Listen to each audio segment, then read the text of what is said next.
Good afternoon. This is the regular board meeting for the El Paso Community College, and today's November 29th, 4:30 p.m. The regular meeting of the Board of Trustees of El Paso Community College District is being held today and beginning 4:30. This meeting will be held at is being held at the Administrative Service Center located at 9050 Viscount Boulevard, and the Board of Trustees Room A, 200.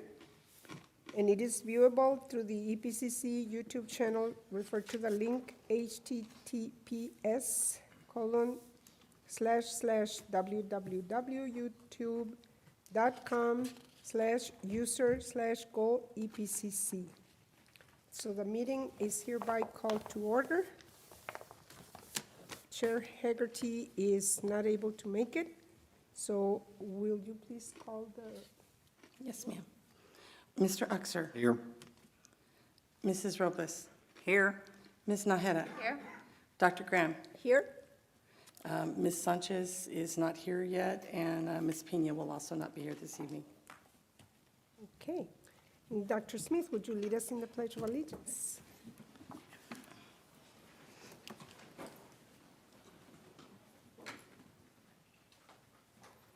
I pledge allegiance to the flag of the United States of America and to the republic for which it stands, one nation, under God, indivisible, with liberty and justice for all. Thank you, sir, and welcome to everyone.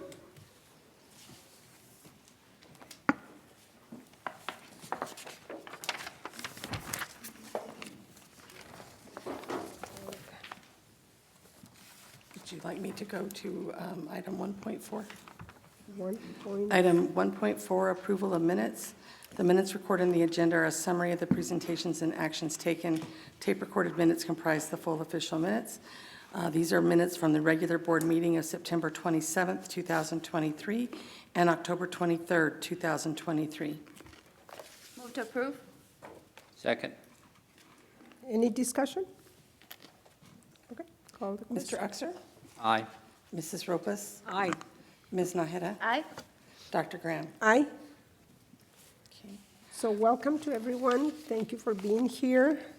It is a very lengthy agenda with 990 pages, so we'll be here till midnight. No, not really, but in the interest of saving a few trees, can we not have this agenda replicated? So board members, if you hold on to your current agenda for next month so that they don't have to replicate all the policies that are up for first reading. Thank you. And I did not receive any open forum requests, Dr. Graham, unless there's someone in the audience that has a form still. Anyone here to speak at the open forum? Okay. Item 1.7, presentations by individuals, groups, and organizations. Item 1.7.1, optional presentations will be made by the presidents of the Classified Staff Association, the Professional Staff Association, the Faculty Association, and the Student Government Association.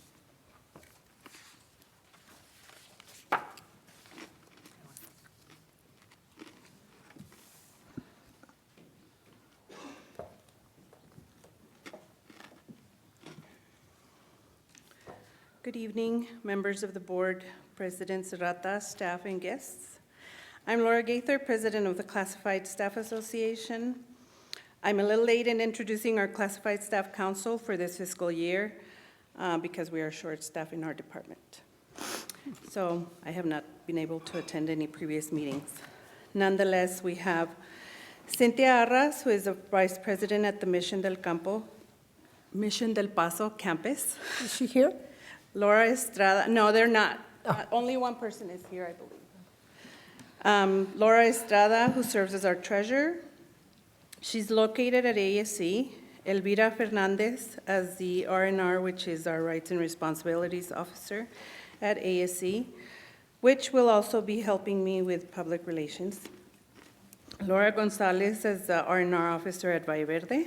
Luz Hernandez as the R&R Officer at Mission del Paso, Kimberly McBroom as the R&R Officer at Trans Mountain, Cecilia Montoya is the secretary, and she is at Valle Verde. Leticia Montoya is the R&R officer at Valle Verde. Eva Rangel is the vice president at Rio Grande, and Norma Salas as the vice president and president pro tem at Valle Verde. The reason I'm letting everybody know where the council is located is because if anyone has a question about the Emergency Relief Fund, then they can ask any officer on their campus. I would like to thank all the officers who help with the craft fairs, Trans Mountain and Mission. Craft fairs have only been back this past fiscal year, and those ladies have been doing a fantastic job bringing in those vendors. The craft fair fundraiser is used for the Emergency Relief Fund for our constituency group. This fund is only for classified staff, and they are able to apply if they're having a hardship due to a catastrophic natural disaster and their personal residence is destroyed or rendered unlivable by a natural disaster, or if they have a life-threatening medical emergency or need funds for emergency travel due to a life-threatening medical emergency in their immediate family. We do require minimum documentation to assist with funds, as you can find the application plus the guidelines for the Emergency Relief Fund on our EPCC website. Moving on to the turkey drive held on November 20th, we raised $1,047.05 in funds. With this money, we were able to buy 67 turkeys. 96 turkeys were donated across the district, with 84 turkeys being donated at the Northwest campus from our fellow students in the biology area. I would like to give a big shout out to our students as with their donation, we had a super successful drive. We ended up with a total of 163 turkeys, of which 55 went to El Buen Pastor in Horizon. This is the only place in their community where families are helped with pantries throughout the year. Our Lady of Guadalupe in Fabens received 54 turkeys, and they are also the only place that gives out pantries for their community during the holidays. The Pride Center, which serves youth in foster care between the ages of 16 to 25, received 54 turkeys. Santiago Gonzalez, who is the Pride Center and PAL program coordinator, in an email to Ceci, our secretary, was extremely grateful we were able to donate these many turkeys. He stated, "Wow, lots of turkeys. Thank you so much to your organization for your donations." Donations were not only distributed to our former foster youth, but also the Winchester Emergency Shelter and our youth who are housed through our housing programs. We would like to remind everyone that we do this turkey drive for those people who need it the most. These church organizations who distribute these pantries know their community and are very grateful for all the donations, no matter how many turkeys we donate. They do not judge or ask anyone any questions for asking for a pantry for their families. We are so grateful and blessed to have received these many turkeys and donations this year. We thank everyone in the district who donated turkeys or funds, especially our students at the Northwest campus. I want to give a big thanks to CSA Council for coming out to buy and distribute these turkeys until late that evening. I am grateful for them and everything they do for our constituency group. We would like to remind everyone, CSA will be sponsoring a holiday dinner and dance on December 16th at the El Paso Municipal Officers Association, Lanahan Hall. Tickets are on sale now at all campus cashiers for $20. Please make this a great event by joining us and maybe winning a prize donated by council members. Thank you for your time. Thank you for sharing. That's wonderful to hear the generosity of this college.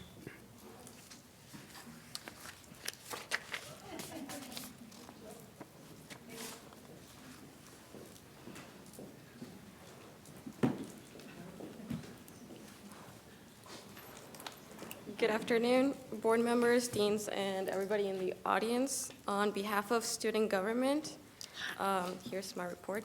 After a careful deliberation of the information provided to us and with the consent of the student body, we wish to move forward to establish and participate in an esports team at the El Paso Community College.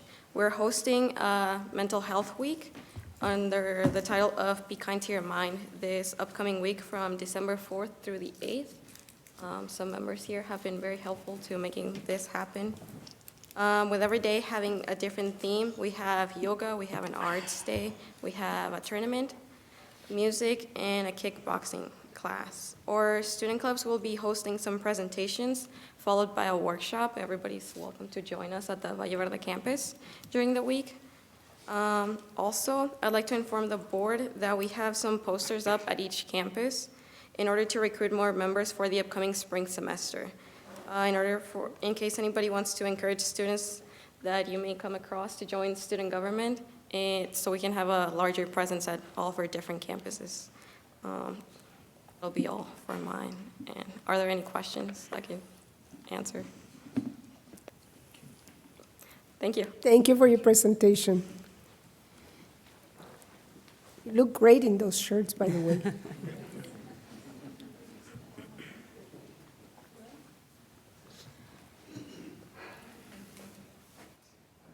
We should get faculty senate shirts like that. Members of the board, Mr. President, deans, vice presidents, everybody else. Today's faculty presentation is going to be done by our Faculty Association Vice President, Associate Professor of English, Dr. Elizabeth Acosta. She's going to be informing us on some of the initiatives she's been working on behalf of the EPCC faculty. Dr. Acosta. Thank you. Good afternoon, everyone. And before I get started with this presentation, I just want to say wow to the CSA groups for that turkey drive. That's amazing. Those are amazing numbers. And I'll definitely be sending students to SGA to help grow your group. So congratulations to you all. Okay, so I'm here on behalf of the Texas Faculty Association, which is a statewide chapter. So in addition to being the vice president of Faculty Association, I'm also the current president of the Texas Faculty Association chapter here in El Paso. And so I just want to give you all a little bit of information on what they do. So the TFA has been actively addressing Senate Bill 17, focused on DEI initiatives, and on 18, focused on tenure, which you don't know anything about, right? I'm just kidding. Okay, so they've been actively working on that this year with writing and in-person campaigns. And on behalf of the El Paso chapter for the TFA, I had the opportunity to testify opposing both of these bills at the state capitol this past May. That was really an interesting experience for me. It was my first time doing something like that. I was also the first one called to testify. So very intimidating, but very rewarding. So I happened to have the opportunity to join a group of like-minded individuals from across the state at the hearing.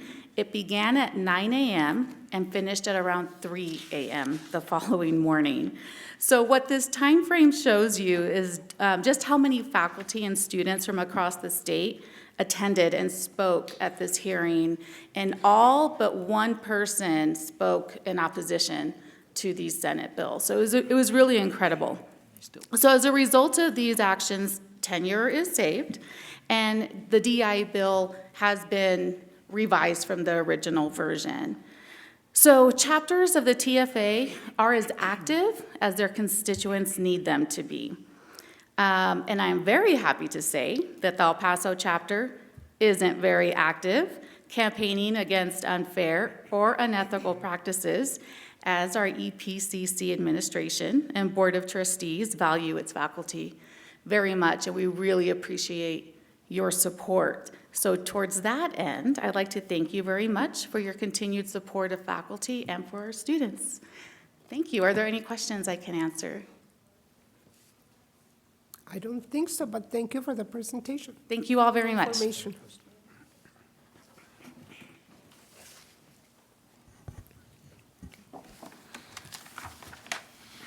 Item 1.8, communications. Item 1.8.1, discussion and review of data, statistics, policies, and general information related to El Paso Community College by the Board of Trustees.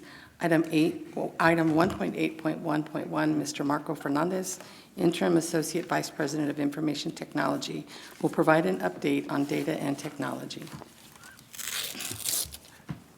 Dr. Graham and members of the board, Mr. Fernandez and his team oversee all of the IT operations for the institution, including security.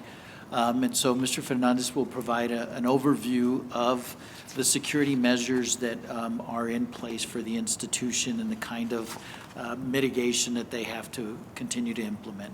Please, Mr. Fernandez. Thank you, Dr. Zarrata, and thank you, board members, for the opportunity to present to you, and also for cabinet members and everyone here. Just the opportunity to present what the division is doing in improving security. As you know, security threats are very common and can be very destructive. So I want to share some statistics with you of a report from 2023 of data breach report that was finalized last month. And these are some of the numbers of interest. And as you can see, 74% of all security breaches involve human element. And that is one reason why EPCC has all employees go through security awareness training, because of this statistic and how much it involves, a security breach involves that human element. 69% of breaches use some sort of social engineering, and 35% of ransomware attacks are delivered via email. So that is also a statistic of concern. And of those social engineering attacks in the public sector, that translates to close to 100% are delivered via email phishing. So as you can see from those numbers, most security experts agree that email remains the #1 vector of attack for the bad actors. So what does that mean to us? Well, here we have the different devices, or what we support, right? So we support Windows operating system, we support Linux, Mac OS, and mobile devices. And they fall into two categories, right? What is EPCC devices that are owned by the college, which, as you can see, we have full control of the hardware, the operating system that it's on them. We control the standard of what the specifications of the hardware is, as well as making sure that the antivirus software is up to date. Then we have the personal devices, or bring your own device, that many employees and students bring their own devices for class, or their mobile device to access email. And that presents a challenge for us because we don't have full control of the hardware. We don't have full control of the operating system that they're running, and we don't know if their antivirus is up to date.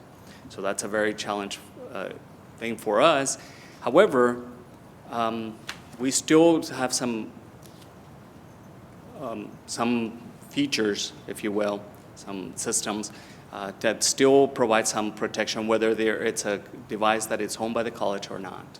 And here on this graph, you can see the protection that we have for mail flow. As I mentioned at the beginning, email is still the #1 vector of attack. So we're going to be focusing a lot on that during this presentation. And as you can see, the total email, we received over 3 million emails. Out of those, the mail flow protection features that we have, they get blocked. About 14% of them gets blocked at the edge, which means that it doesn't even make it into our environment for us to even run other policies. After those emails get blocked, those that do get processed, there's still some other rules that we have and policies that our system administration team manage on a daily basis to make sure that they are that they're still safe to be delivered, right? So some of them are the rule blocks, that's malware blocks, that we check for emails that may contain malicious software on them or code, as well as phishing, spam, and SAP removed. So these are some of the features that we started implementing this last year. And these features were approved by you, which I want to thank you over the June board meeting for the Microsoft licenses that I came to you for approval. And that feature, it all falls under what it's called Microsoft 365 Defender. So some of these features, things that I want to highlight is that the impossible travel. So what that does is that it checks on the last known location of a user when they log in or when they check their email, and it checks to see if, say for instance, if an hour later they check again and they were here in El Paso and an hour later they're across in London, well, that's impossible for that person to be across the pond, right, if you will, within an hour. So then it marks it as being something wrong, and it alerts us, and it keeps us safe from that. It also searches for attachments that may contain malicious software, and it also, there's a leak credential. So a lot of leak credentials, those get published on the dark web, what it's called, right? So if it finds any credentials that are owned by the college, we get alerted of those, and we put some measures in place so that we can ask or have the user then at that point reset their credentials and passwords. Another feature that we implemented this year was moving from what is called basic authentication to modern authentication. So basic authentication, it's just the use of a username and password that it gets sent over at every transaction. And we moved to a more secure multi-factor authentication. So what is multi-factor authentication? Well, multi-factor requires, as the name says, right, more than just one factor of authentication. And all those factors of authentication fall under three categories. Knowledge falls under possession, and inheritance. So I'm going to cover those real quick for you. And knowledge is something you know. And something you know, it's what we have very commonly used for many years, which is, it could be a password, it could be a phrase, or a PIN. So you have knowledge of what that is. The other category is something you have or your possession. That could be a code that is sent through an app. It could be a code that is sent through SMS or a USB token. So you have that in your possession. And the inheritance is something you are. So that is your fingerprint, thumbprint. And you're familiar with these, especially with your cell phones, how you're having to do that face recognition or your thumbprint to open your phones. So that is the third category of it. Here at the college, what we're using is we already had a username and password, and we're asking that we use an app, which is something you have. Now, just by way of asking to install an app on your cell phone, it also incorporates this something you are, because many of those, your phones, were expecting that you have them protected as well, whether that be the fingerprint or facial recognition or yet another code to even open the phone to get to your app. And the way it works is every time you log in or try to access one of our systems, then you get redirected after you present your credentials, your username and password. You get presented with this screen that gives you a number on the screen, then that you have to punch that number in on the app to make sure that it matches, right?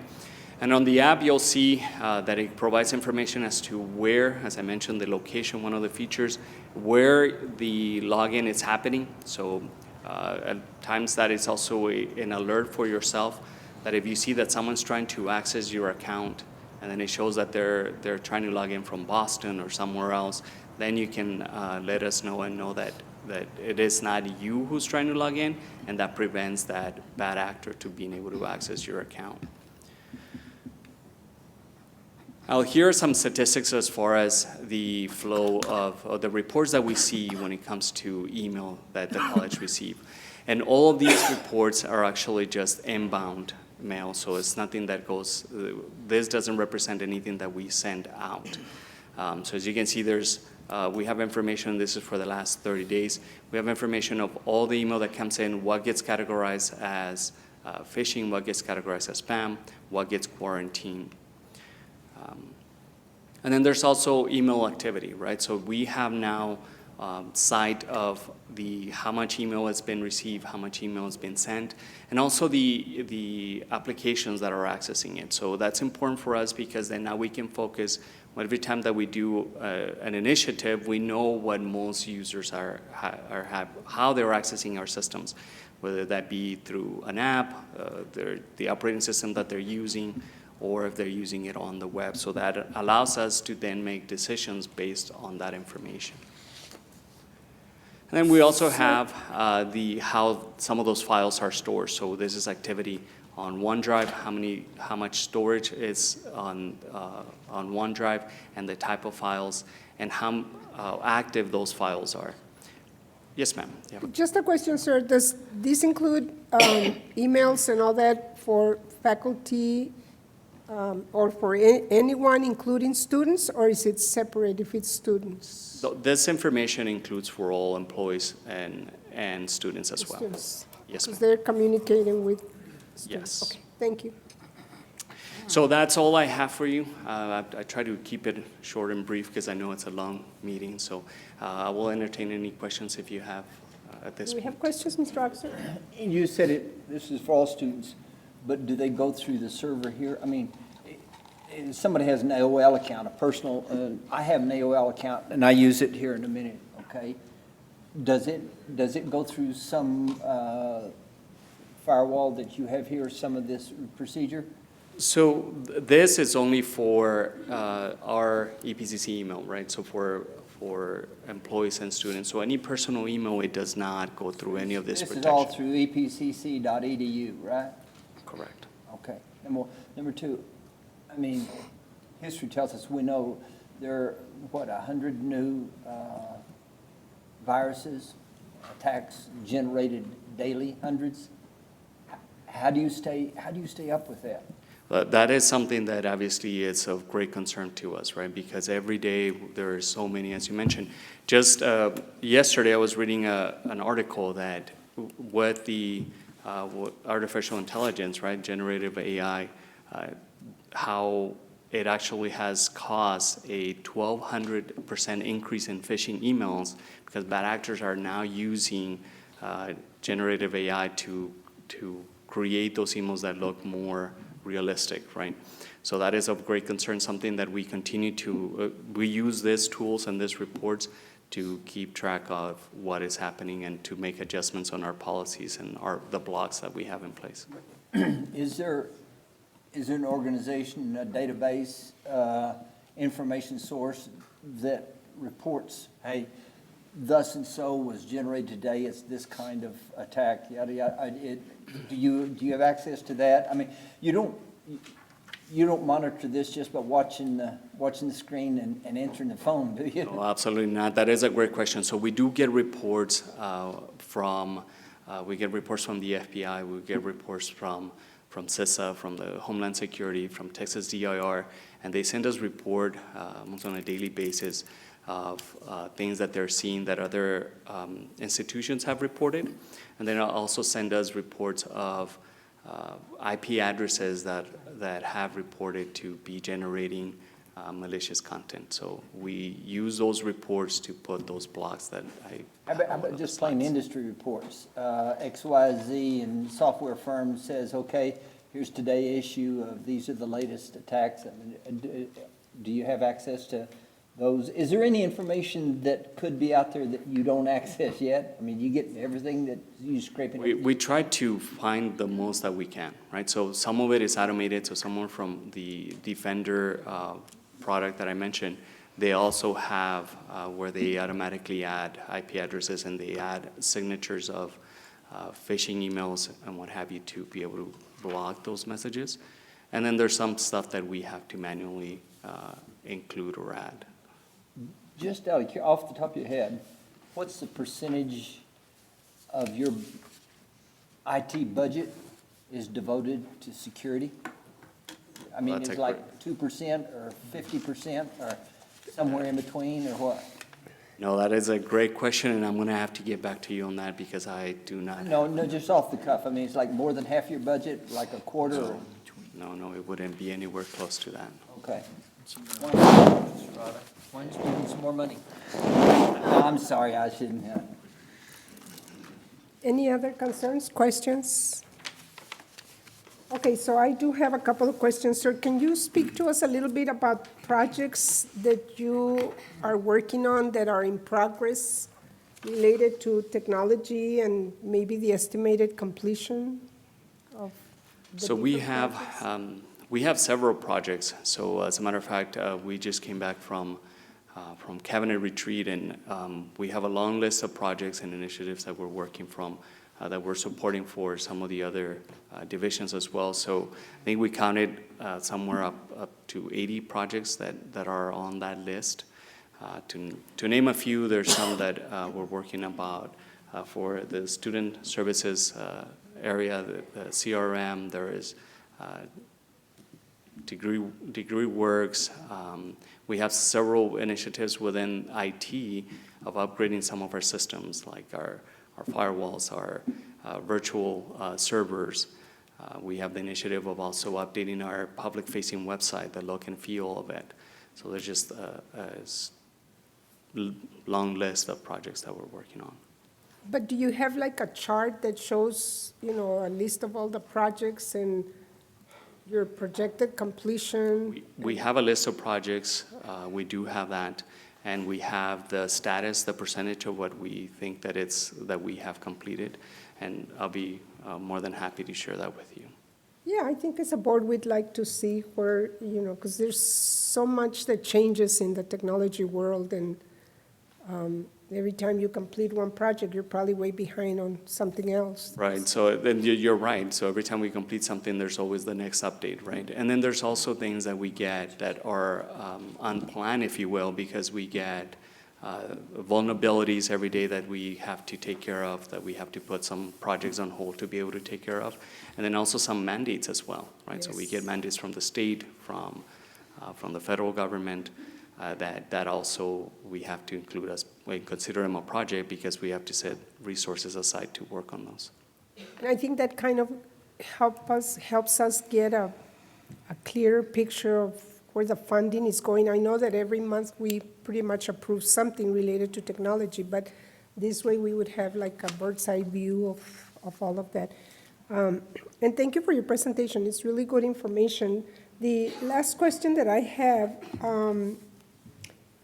do we have a way to determine, or do you have something that shows you what the needs are as far as for the faculty, for the students, for, staff, that we say, well, this has to be prioritized? I guess I was looking for something like some kind of satisfaction survey that we send to the staff and then to the students to see.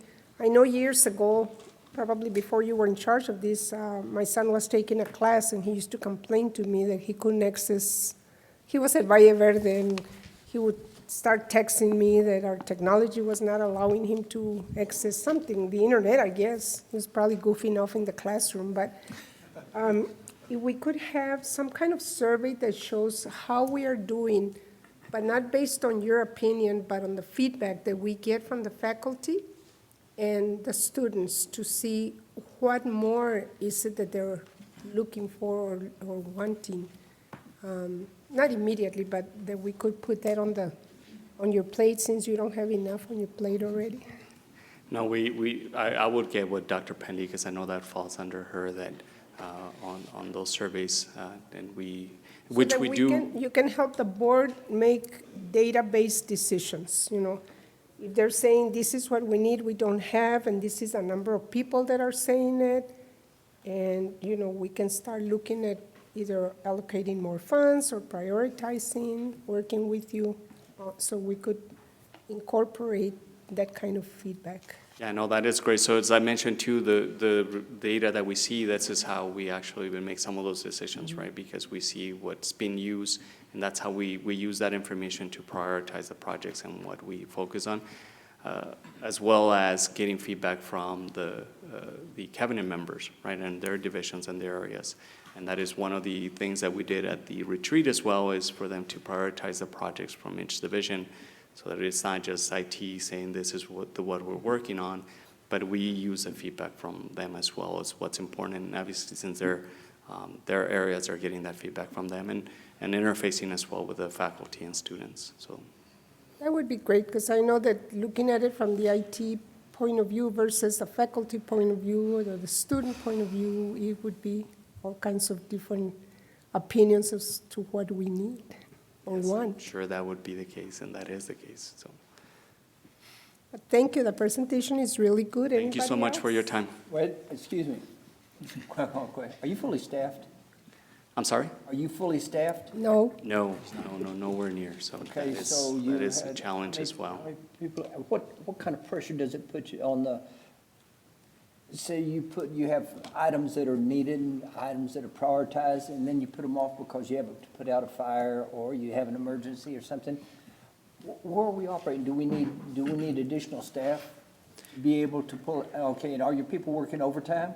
I mean, are you pushing them to as much, as long as you have them, are you pushing them more than the scheduled time? In other words, do we need more people? So we definitely do need more people, short answer, right? And that is another reason, so the way that I'm trying to handle that is also by the prioritization of projects, right? What's more important, so that we focus the resources on getting what is most important. And I know that every project in every area it's important, but there's only so much that we can do at a given time. So that's how we're trying to manage right now. But I'm working with Dr. Zarrata as well as with HR Employee Relations to find more or being able to fill some of those positions that have been vacant.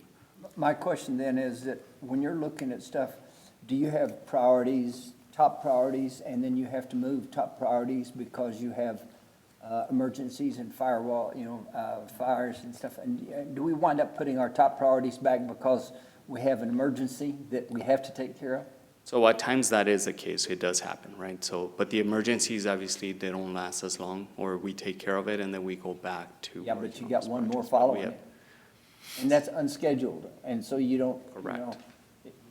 yeah, it's, we looked at the possibility of maybe hiring students. I mean, we have so many that are so savvy with technology, and then we're teaching, how to dismantle these computers and put them back together. So have we looked at that at all? Because Yes, that ma'am, would that is one of the things that we have been, or we discuss and that we're working on trying to do that. have we had any of our stuff either security broken or held on hostage or anything like that? In other words, are we secure? So we have not had any data breaches or any ransomware, no, sir. Yet. And if we had, we'd probably be talking about it in executive session, Mr. Exer. Thank you. Yes, sir. Thank you, sir, and your team for the work you guys do. Thank you once again for your time. Appreciate it.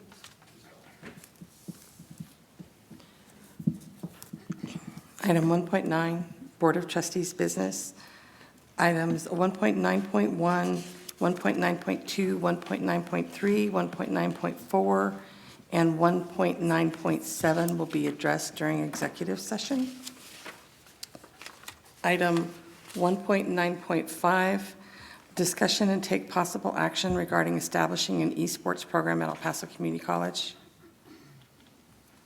Dr. Graham and members of the board, much to the chagrin of our student government, let me let the student government know that we are very much interested in moving forward in establishing an esports program. I've spoken to Judge Haggerty, who placed this on the agenda, and asked him, and I asked the full membership of the board to table this item to provide us additional time for us to prepare and to continue our research of potential gaming options for the institution. We are fully engaged. Dr. Amaya and AD Hinojosa are fully engaged and very much in support of the college establishing an esports program. We want to do it appropriately. We want to do it the right way. And so we're going to ask the board for some additional time. I know this is our last board meeting of the year. I would imagine that in January, we'll be in a much better position to present the board, have a presentation of potential options. I'll give you some examples. We would like to see an esports team that is of both genders, a combined esports team. We think that would be appropriate. This would save the institution with regards to resources, but we want to make sure that we're able to bring forward to the board a proposal that is fully vetted. There is currently, I believe, 2 or 3 community colleges that are even participating currently in esports in the state of Texas. They're small colleges. We want to make sure that we, again, fully vet this and bring to the board a plan that's appropriate and fully thought out. Item you, sir. 1.9.6, discussion and take possible action regarding the upcoming Board of Trustees meeting dates. So, January, our next scheduled board meeting, Dr. Graham, members of the board, is scheduled for January 24th. Unfortunately, the state of Texas and the Texas Association of Community Colleges tends to schedule meetings on the same day as our board meeting, and so I will need to be in Austin on January the 24th. I would ask the board to consider scheduling the January board meeting for January the 31st, which is a Wednesday as well. It's the following Wednesday. It happens to be one of the few months that we have 5 Wednesdays in the month. Does anyone have a problem with January 31st? The only thing I would just add is that we're not, that this is the last meeting for the year, so we're not meeting December and January, so that's 2 full months that we wouldn't meet. So would we consider, are we meeting next month? In the month of December, we do not currently have a meeting scheduled. So maybe could we think about meeting earlier in January? I personally have no issue meeting earlier. The college will return from the break on the 4th of January. We have Faculty Development Week, the week of the 8th. The 15th is a holiday, Martin Luther King, and classes begin on the 16th. It'll be a very busy time for the institution, but if we wanted to meet earlier, we could meet on the 22nd as well, Ms. Sanchez. The only reason I'm saying that is if there's any business that needs to be attended to. Sure. Because we also have, I understand, I guess, a special meeting that will be scheduled for the month of January. So I'm just trying to be mindful in terms of just like the timing. I mean, I have no issue meeting January 31st. I'm just saying that it's 2 full months that the board would not have met to handle business. And so if there's anything, I'm just saying, have you all thought through whether or not there's any business that we would need to address earlier than January the 31st? Any contracts, any executive session items that we need to handle earlier than later? Yeah, And that's all on you all to make that assessment. No, I think that's a fair point. Executive session items, I don't have as a full grasp of what potentially would come up for an executive session item.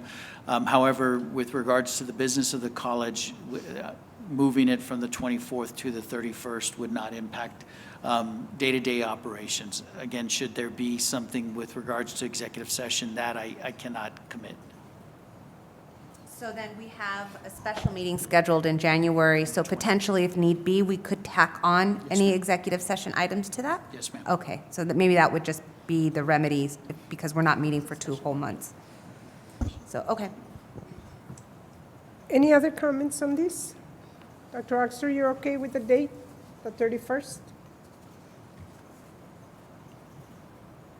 Ms. Robles? Ms. Nájera? I'm good. 31st? Yes.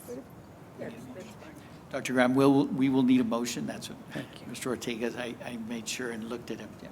So we need a motion from the board. Motion to move the meeting to Wednesday, January 31st. Second. So we have a, Mr. Uxer, Aye. Mrs. Robles. Mrs. Robles. Aye. Ms. Nájera. Aye. Ms. Sanchez. Aye. Dr. Graham. aye. Item 1.9.7 will also be an executive session. Item 1.10, board reports. Item 1.10.1, treasurer's report.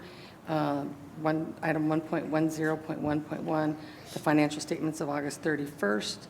And item 1.10.1.2, the financial statements of September 30th. No action is necessary on those reports. Item 1.10.2, President's Report. Item 1.10.2.1, Dr. William Serrata, College President, will update the Board of Trustees and audience on recent events that have transpired at El Paso Community College. Good evening, Dr. Graham, members of the board. I'd like to start my report by congratulating the following 5 students who have been awarded the prestigious National Science Foundation STEM Scholarship. Uyat Adams, Fernando Munoz, Emiliano Garcia, Ivan Alonso, and Marin Emily Rivera Garcia. The selection process for this scholarship was exceptionally competitive. We're very proud to announce that all 5 recipients are from our computer science program at EPCC. This scholarship not only covers tuition expenses, but also offers a comprehensive array of opportunities, which include access to professional development programs, participation in events like the Great Minds in STEM conference in Pasadena, California, involvement in student competitions such as hackathons and datathons, and Google-sponsored professional development activities, among others, that will focus on cybersecurity and data analysis. These students have been exposed to professional development using the Grow with Google modules provided by the Hispanic Association of Colleges and Universities. Congratulations to our award winners. Ms. Margie Nelson Rodriguez, one of our very own English professors, is a contributing author in the Teaching Accelerated and Co-Requisite Composition released this month. The collaborative book offers insight into how faculty can better serve students in meeting their higher education goals. This semester, she also represented EPCC with presentations at the College Academic Support Programs, CASP, and the National Humanities Conference. Thank you, Ms. Nelson Rodriguez, for your work and for representing EPCC so well on the national stage. The Theater Club hosted the Twisted Asylum Haunted House for Halloween. Students built sets at Valle Verde's continuing education auto bays and played roles in the asylum, scaring nearly 100 guests. Thank you, AVP Primizic and Dr. Pagel, for your cooperation and for allowing students to utilize the spaces. Theater students successfully opened their latest production, The Food Chain, at the Trans Mountain Forum from November 10th through the 19th, with over 100 guests participating during opening weekend. Students enrolled in the program benefited from hands-on experiential learning while sharing their talents with the community. They are now auditioning for the spring production of Anna Karina. Congratulations to students and faculty, Mr. Ted Carver and Mr. Dominic Pagano, on another successful production. EPCC music faculty performed for the community during the Faculty Grand Recital on November 17th at the Valle Verde Art, Science, and Technology Foyer. Music department faculty showcased their talents with a variety of instruments and music. All proceeds from the concert will go to fund a music student scholarship. The Music Student Showcase is scheduled for Wednesday, December the 6th at 7:30 p.m. at the Valle Verde Art, Science, and Technology Flex Hall. This event will be a holiday-themed concert with free admission. The showcase is the semester's final concert featuring ensembles and individual student performances. The students have been practicing diligently to produce a fantastic concert. Many thanks to our faculty involved for their efforts in organizing and performing with our students at the recital and the concert. Our pharmacy technology program represented EPCC's health programs in the 12th Annual Young Achievers Forum. Close to 700 middle school students and 150 parents attended the forum at UTEP that was sponsored by Community en Acción. 5 groups of 20 students were each provided with a tour of our pharmacy technology classroom and given a presentation highlighting pharmacy occupations and functions. After every presentation, the middle school students enjoyed the hands-on activity of crushing tablets and making capsules. The Health Careers and Technical Education Math and Science Division celebrated the first MedCom paramedic cohort graduation on October 31st of this year. Dignitaries from the U.S. Army and Congresswoman Veronica Escobar assisted in the distribution of awards. The cohort of 15 was the first of 6 upcoming MedCom cohorts to be enrolled for EMT paramedic training at EPCC in the next 2 years. Ideally, the paramedic certificate of completion should take 1 year and 5 months, but Army students finish in less than 6 months. All 15 students successfully completed the rigorous and accelerated training program. More importantly, all students successfully passed their psychomotor skills and national registry tests. This success attests to the EMSP paramedic curriculum and the faculty's hard work on this accelerated program. Special recognition goes to Mr. Tony Ayub, EMSP program coordinator, for managing the program. Thank you to the faculty, Mr. Timothy Groover, Mr. Carlos Ramirez, Ms. Adriana Knight, Dr. Juan Ramirez, and Mr. Vernon Washington for their great work training these students. EPCC is proud of our continued collaboration with the United States Army and our ability to address the needs of the healthcare community. Ms. Minerva La Vega, English professor, serves as faculty advisor to EPCC's award-winning literary journal, Chrysalis. Thank you, Dr. Smith. Professor La Vega and the editorial staff of Chrysalis hosted the release party for the latest edition of the printed magazine on November 2nd.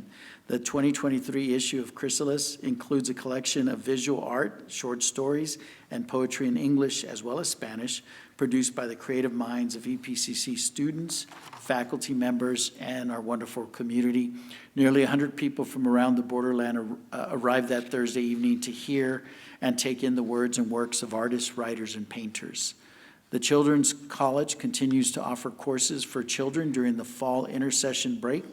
This fall, the Children's College featured a new course, Chefs in the Kitchen, which proved successful and provided a delicious way for parents to keep their children active during the break.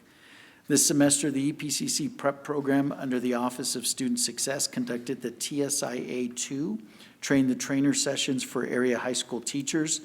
Participants learned content to prepare their students for the TSIA-2 assessment with short, intense boot camps, refreshers for the subject areas aligned to TSIA-2 standards. The training is conducted by EPCC math, reading, and English writing faculty. Total enrollments for the Train the Trainer include 313 educators as of November. Thank you to all involved for the great work benefiting our area high school students. The architecture discipline at EPCC joined forces with the local American Institute of Architects Legacy Committee to design and build an altar for the Day of the Dead celebrations that took place at the El Paso Museum of Art October 21st through November 4th.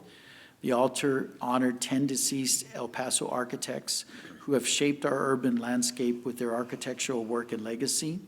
The altar was made up of 17 custom-made luminaries, each uniquely designed by a student enrolled in the Architectural Graphics 2 course at the college this fall semester, led by Assistant Professor Josue Munoz Miramon.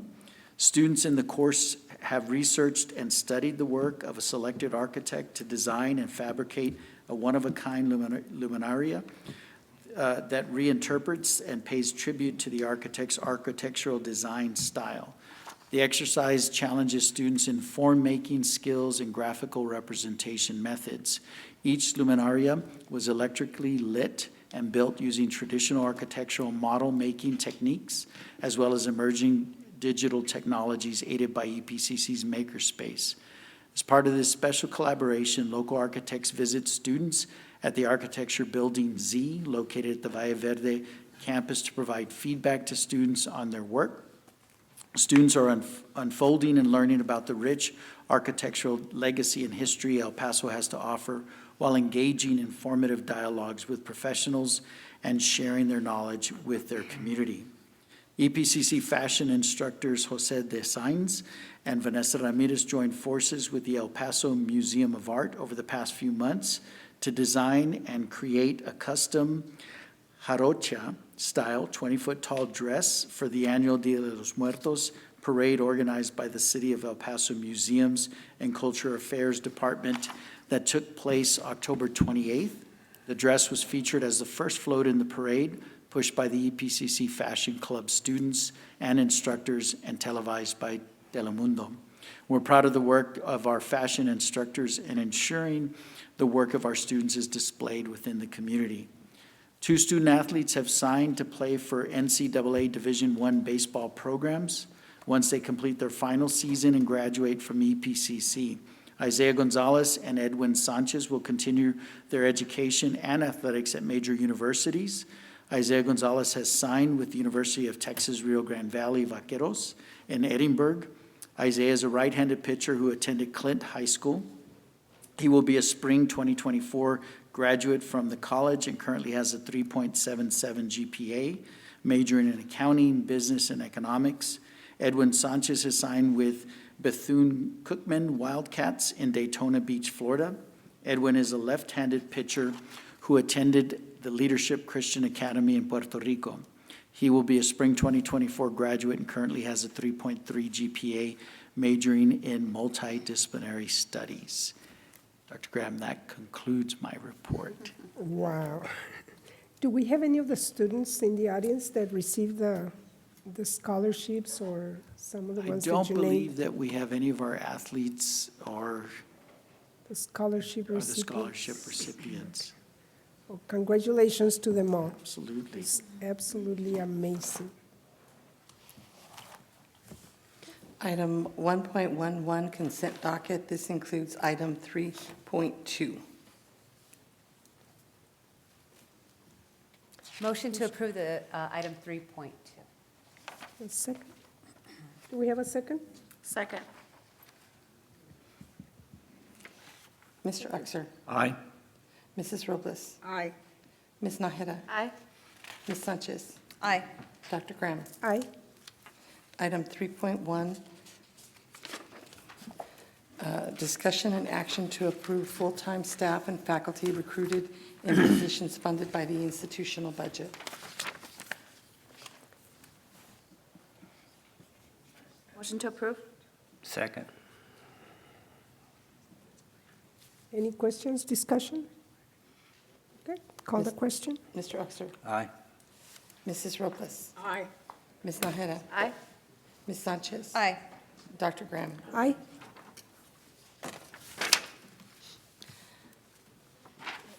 Item 3.3, information items, resignations and retirements, no action is required. Section 4, financial services. Item 4.1, discussion and action on the approval of a contract extension with governmentjobs.com Incorporated, doing business as NeoGov, to continue to provide a web-based solution for recruitment, applicant tracking, position description, and performance management system in an amount not to exceed $80,443. Motion to approve? Second? Any discussion? No? Call the question. Mr. Uxer, Aye. Mrs. Robles, Aye. Ms. Naheda, Aye. Ms. Sanchez. Aye. Dr. Graham. Aye. Item 4.2, discussion and action on the approval of a contract award to American Data Bank LLC for drug screenings, motor vehicle record checks, background checks, and compliance logging services in an amount not to exceed $140,000. Motion to approve? Second. Discussion? Yeah, question. Who are we testing? Are these EPCC employees? Is this for that? Is there a contract for outside agencies? Who will be tested under this? Students will be tested and employees will be Okay, tested. so it's all those associated with EPCC? Yes, sir. Okay. And Mr. Uxer, Dr. Sadata, board members, yes, Mr. Flores is correct. It includes all of the students that are enrolled in the clinical nursing and health programs. It includes all faculty and staff who are hired, as well as any other position that requires a background check, drug screening. Any other questions? Thank you, Dr. Payne. Thank you. Good to see you. Mr. Uxer, Aye. Mrs. Robles, Aye. Ms. Naheda, Aye. Ms. Sanchez, Aye. Dr. Graham. Aye. Item 4.3, discussion and action on the approval to award a contract to Adams and Ellis Incorporated, doing business as Subway, The Basil Garden LLC, Tazas on Solid Grounds LLC, and Taco Family Incorporated, doing business as Don Chico, to provide on-site food services on a concession basis at the Valle Verde, Rio Grande, Trans Mountain, and Mission Del Paso campuses. Motion to approve? Second. Discussion? Yeah. Curiosity, has this business done business before under any other name or with us before? Or is this the first time for them to be providing services to any EPCC facility? The only new vendor here is Taco Family Incorporated. It's the first time they would be doing business with the college. All the others have been doing business before. Do we conduct satisfaction surveys? on people that have done business? Do we know how well they've been doing business, how well received they are by the clients, that is, the students? We do not do surveys per se, but the committees have a composition of students and deans for the particular campus, which have direct related experience to the service of the existing incumbent vendors. Would it be possible just to incorporate some sort of satisfaction survey across the board? I mean, you know, you get the people that go in and say, yeah, I like that, I'll volunteer and I'll do that, and yeah, it was great. Sure. You're the only one in their group that likes it. We could do that. Probably good, but it would be, I would just think if we have a bigger cross-section of the people doing the service. Be glad to do that. And while you're that way, do a rough estimate as to the usage, the percentage usage. I mean, they're seeing 10% of the student body or 80%. What's the service rate? I mean, do they pay a rent for the facility? They pay commission on sales, Okay. but they do not pay a rent. Well, commission on sales. Yes, sir. I mean, the way they work the contract. Yes, sir. Okay. So the kids pay for it ultimately. Any other questions? Mr. Uxer, Aye. Mrs. Robles, Aye. Ms. Naheda, Aye. Ms. Sanchez, Aye. Dr. Graham. Aye. Item, Section 5, Physical Facilities, Item 5.1, discussion and action on the approval to award a contract to Contract Associates of El Paso LLC for the purchase of classroom furniture for the Rio Grande campus in an amount not to exceed $317,269. Motion to approve? Second. Questions? Yeah, I have a question. Yes, sir. This classroom furniture estimate was probably made some time ago, and we noticed that inflation has gone up. Are we still able, with this same contract amount, provide the quality that we had originally intended? Quality and quantity for the students and for the EPCC remain valid, still the same? Yes, sir. You are correct. The amounts, these projects started, gosh, a few years ago, where we were spending we had budgeted approximately $600,000 per campus. With this final $300,000 here, we will have completed our first round for all the campuses.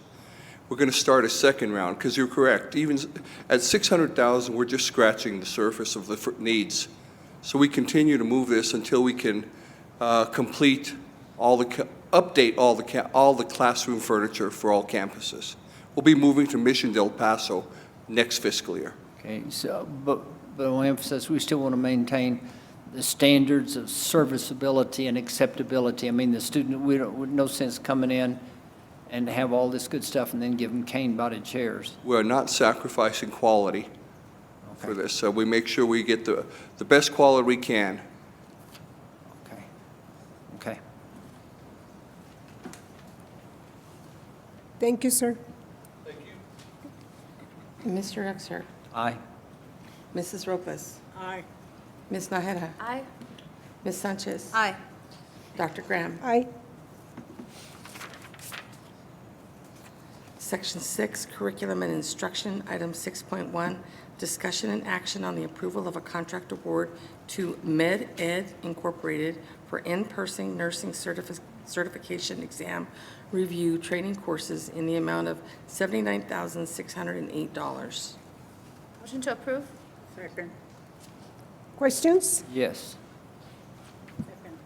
Dr. Smith, is this essentially a final exam tutoring session just to make sure that they understand what's coming and how they can help it? Or this is not a after-the-fact cram course to make sure that they learn something they should have known when they went through class? It is absolutely the former. So this is part of a grant that you had approved previously for the Skills Development Fund. Because the cost rose above $50,000, that's why we're bringing this particular cost to the board. But the purpose of the program is just actually to help the students be familiar with what's coming around the corner, and we're not trying to pump them up so that they're not teaching to the test, are they? That is correct, Mr. Exner. Aye. Okay, call the question. Mrs. Robles. Aye. Ms. Nájera. Aye. Ms. Sanchez. Aye. Dr. Graham. Aye. Item 6.2, discussion and action on the approval of the new Occupational Therapist Assistant Credit Program Associate of Applied Science Certification in the amount of $165,000. Move to approve? Second. Any discussion? Yes. This program, do we have satisfactory faculty to provide this kind of instruction to meet the level of certification we need, or will this involve additional faculty or a bit more training for existing faculty, or?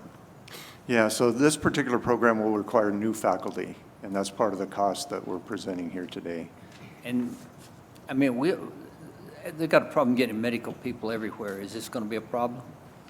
I mean, they're not like they're floating around a bunch of extras just picking up. I'll look at my crystal ball. I think hiring any medical faculty right now could be challenging. Okay. We'll know after the initial round of solicitations. This is a full-time position? Yes, sir. One or more? One the first year, a second one to be hired subsequent to that. Okay. It's needed. Call the question. Mr. Exner. Aye. Mrs. Robles. Aye. Ms. Nájera. Aye. Ms. Sanchez. Aye. Dr. Graham. Aye. Item 6.3, discussion and action on the approval of the new credit program Level 1 Certificate in Data Analytics in the amount of $62,103. Motion to approve? Second? Discussion? Aye. I read the deal. I don't understand data analytics. Tell me what that means, and what do you want to do with it? Why do we have it, or is that something? So what we're finding in industry, much like we find at the college, in fact, I think I heard Dr. Graham mention data-informed decision-making. It's how do you use those tools throughout business and industry, in the health professions, in all the programs that we teach, so that they can help make better data-informed decisions. So the one specific here is related to health informatics, which means the information related to health and patient care. So it's specifically targeting that. This is actually a problem analysis data decision tool. Correct. Is it just a class? This is a set of courses that will be made available to various health occupations students. Voluntary or required for certificate? Voluntary unless they want to get the credential. But is required for a credential? Correct. Son of a gun. Aye. Call the question. Mrs. Robles. Aye. Ms. Nájera. Aye. Ms. Sanchez. Aye. Dr. Graham. Aye.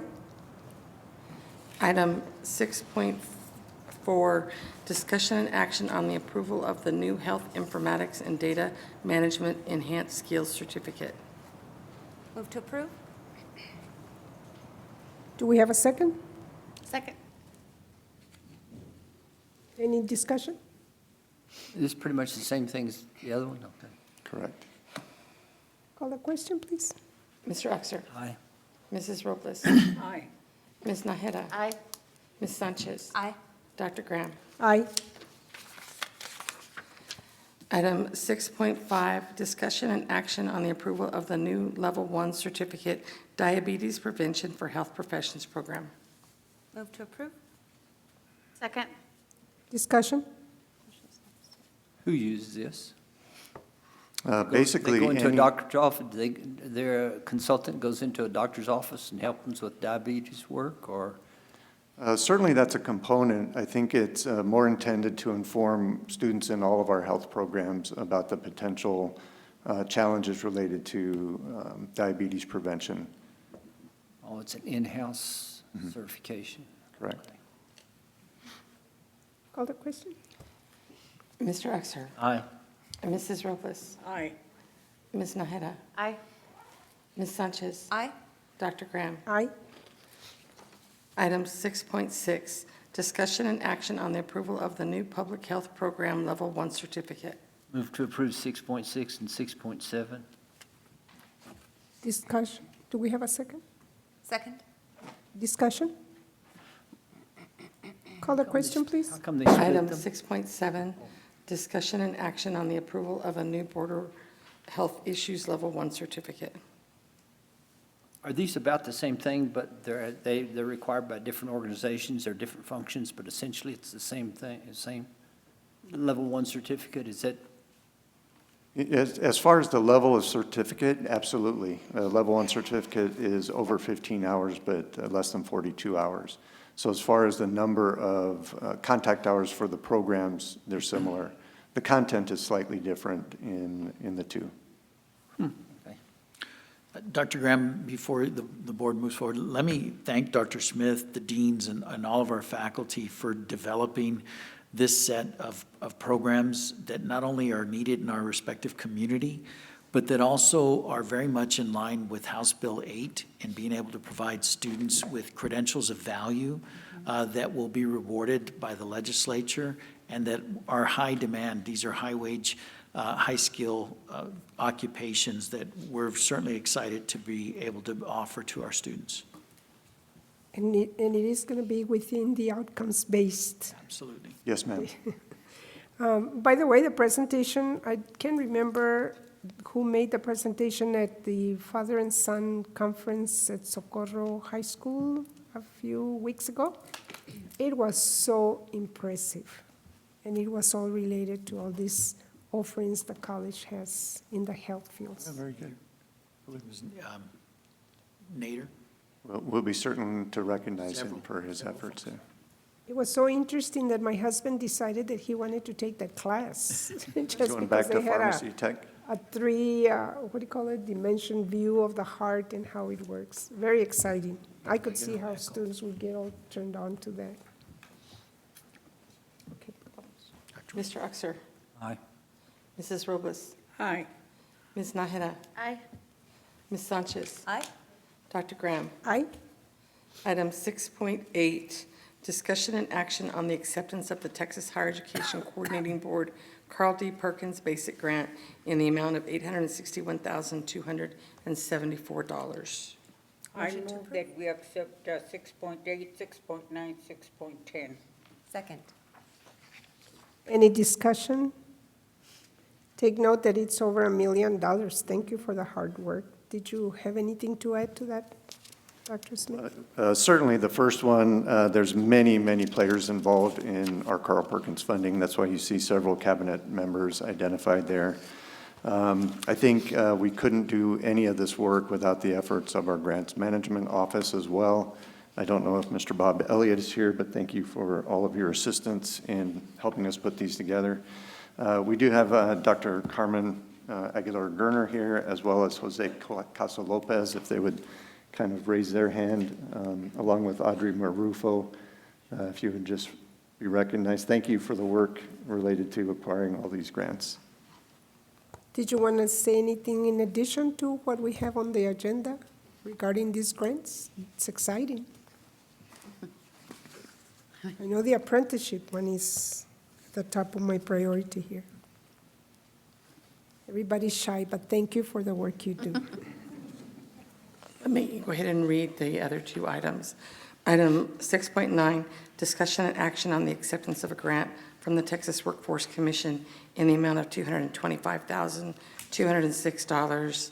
And item 6.10, discussion and action on the acceptance of a grant from the U.S. Department of Labor in the amount of $160,000. And Mr. Uxer? Aye. Mrs. Robles? Aye. Ms. Naheda? Aye. Ms. Sanchez? Aye. Dr. Graham? Aye.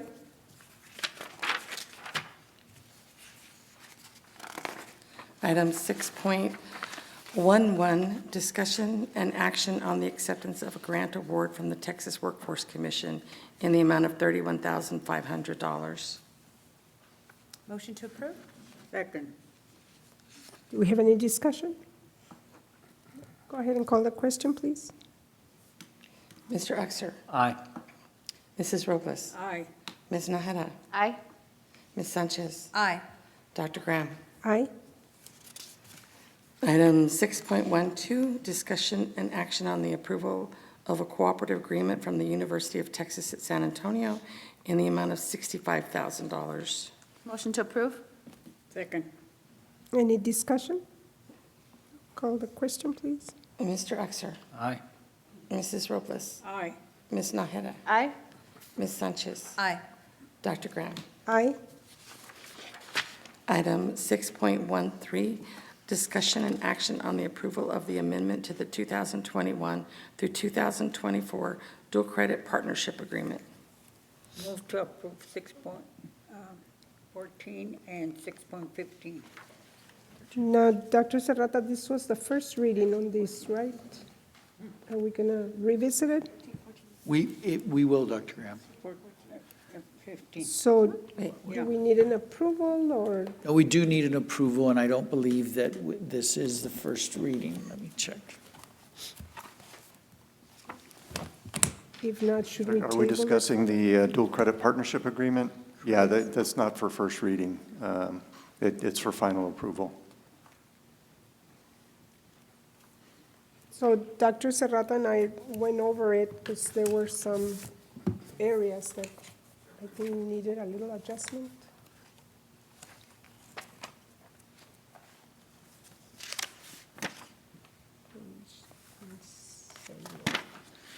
Yeah, Dr. Smith, as we reviewed it, there's some reference, and my understanding is that this is to be a generic agreement, but there's some references in this agreement that's listed that specifically reference SISD. And so I want to make sure that if that's the case, that we can strike that and have it as a generic.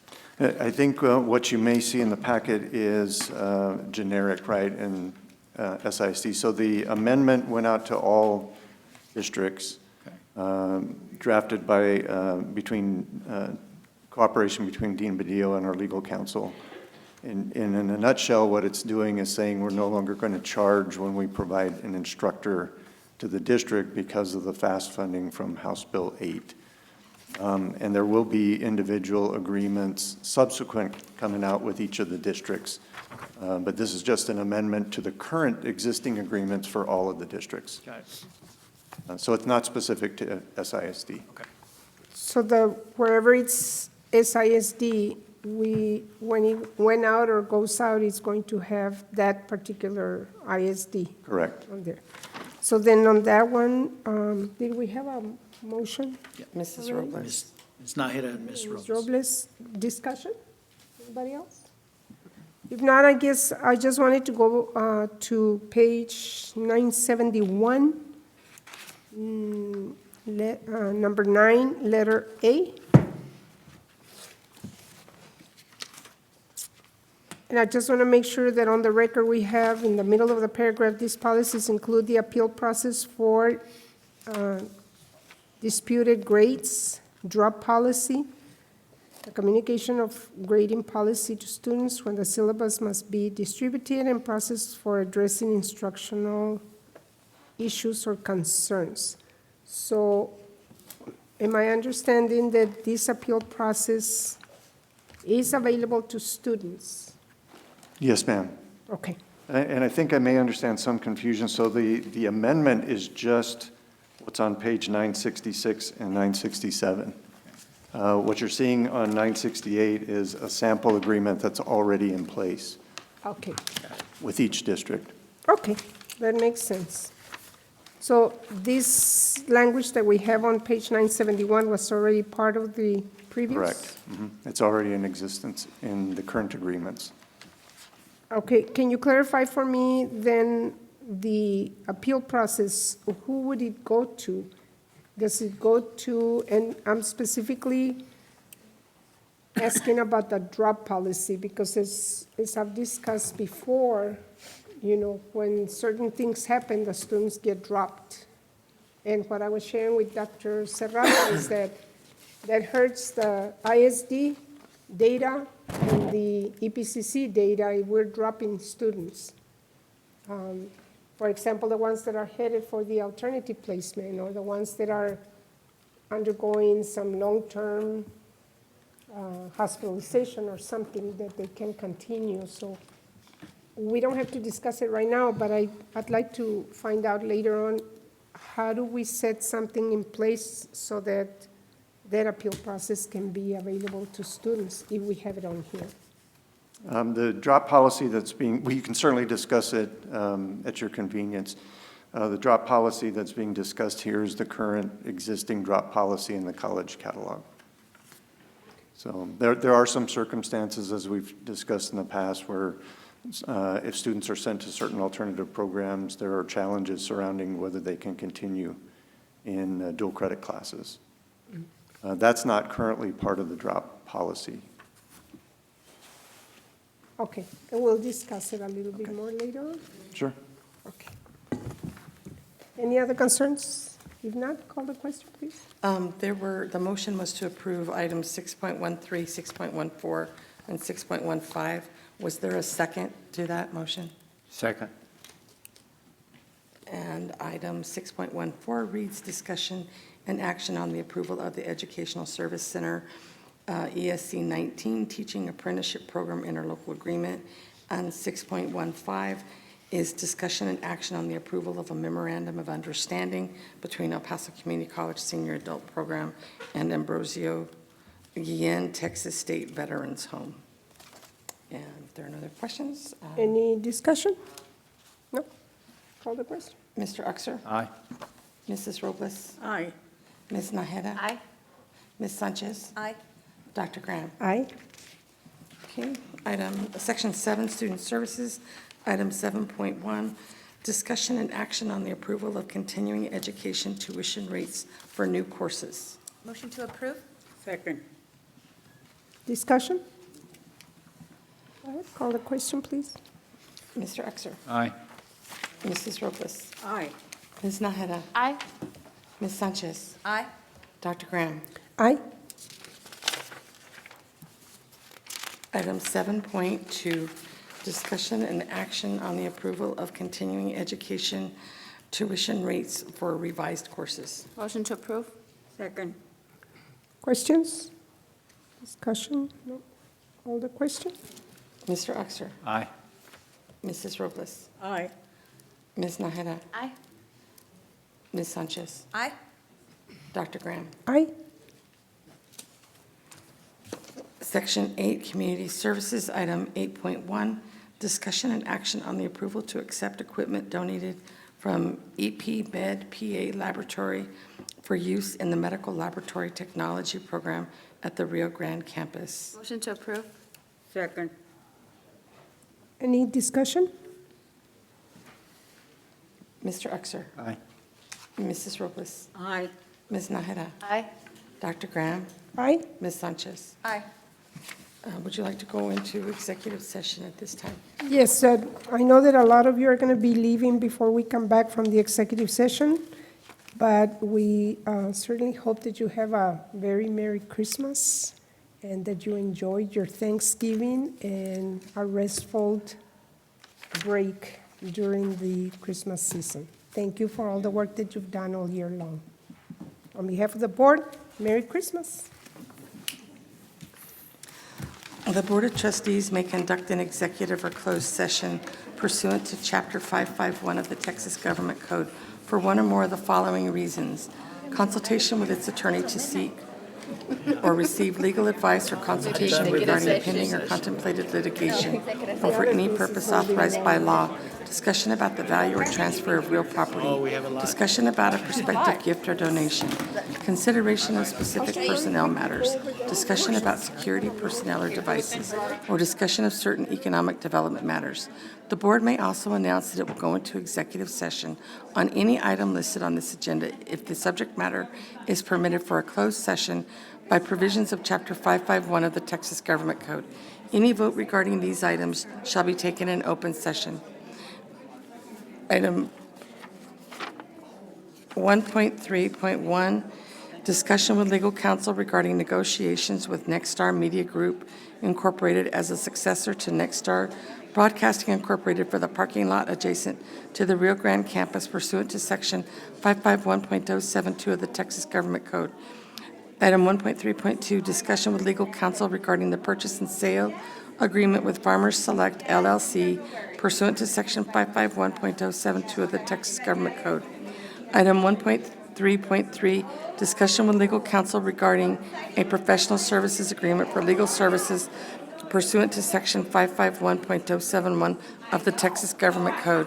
Item 1.3.4, discussion with legal counsel regarding EEOC charge filed by Jesus Ortiz, charge number 453-2023-00547, pursuant to Section 551.074 of the Texas Government Code. Item 1.3.5, discussion with legal counsel regarding resignation of an employee in the physical plant pursuant to Section 551.074 of the Texas Government Code. The time is 6:08 p.m., and the board is now in executive session. Okay, we are returning from the executive session. It's 7:43. And I believe the first item of business is going to be item 1.9.1. Dr. William Serrata, college president or his designee. The college will author discussion and action to authorize Dr. William Serrata, college president or his designee, to execute a correction special warranty deed with Nexstar Media Group Incorporated as successor to Nexstar Broadcasting Incorporated, and to take any other necessary action regarding the parking lot adjacent to the Rio Grande campus. Motion to approve? Second. Any discussion? Mr. Uxer. Aye. Mrs. Robles. Aye. Ms. Naheda. Aye. Ms. Sanchez. Aye. Dr. Graham. Aye. Item 1.9.2, discussion and action to authorize Dr. William Serrata, college president or his designee, to execute a purchase and sale agreement with Farmers Select LLC, and to take any other necessary action regarding real estate located adjacent to the Valle Verde campus. Motion to approve? Second. Can I do an amended motion on that one? So my amendment would be to approve and authorize the college president to execute the purchase and sale agreement and any other necessary real estate documents related to property by Farmers Select LLC, and to take any other necessary action regarding real estate adjacent to the Valle Verde campus, all subject to legal counsel review and approval. Second.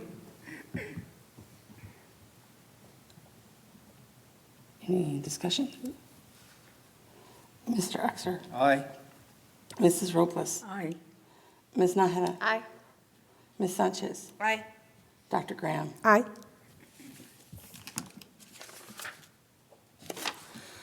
Item 1.9.3, discussion and action to approve a professional services agreement for legal services with Scott Hulse PC. Motion to approve. Second? Discussion? Call the question. Mr. Uxer. Aye. Mrs. Robles. Aye. Ms. Naheda. Aye. Ms. Sanchez. Aye. Dr. Graham. Aye.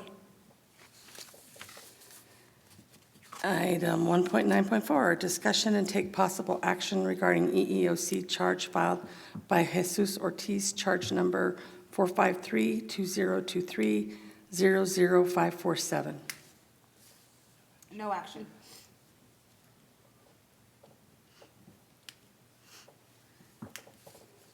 Okay. Let's see. Item 1.9.7. 9.5, Pam. Oh, I'm sorry. Oh, I'm sorry. I thought that was going to be next That's right. month. We did, we tabled it, I'm sorry. Item 1.9.7, discussion and take possible action regarding resignation of an employee in the physical plant. Motion to accept resignation? Second? Discussion? No. Call the question. Mr. Uxer. Aye. Mrs. Robles. Aye. Ms. Nahara. Aye. Ms. Sanchez. Aye. Dr. Graham. Aye. And there are no more items. Okay, so the next regularly scheduled board meeting for EPCC will be January 31st, 2024, at 4:30, and that's a Wednesday. Thank you, and Merry Christmas again. Time is 7:47, adjourned by acclamation. Thank you. Sounds like the winner.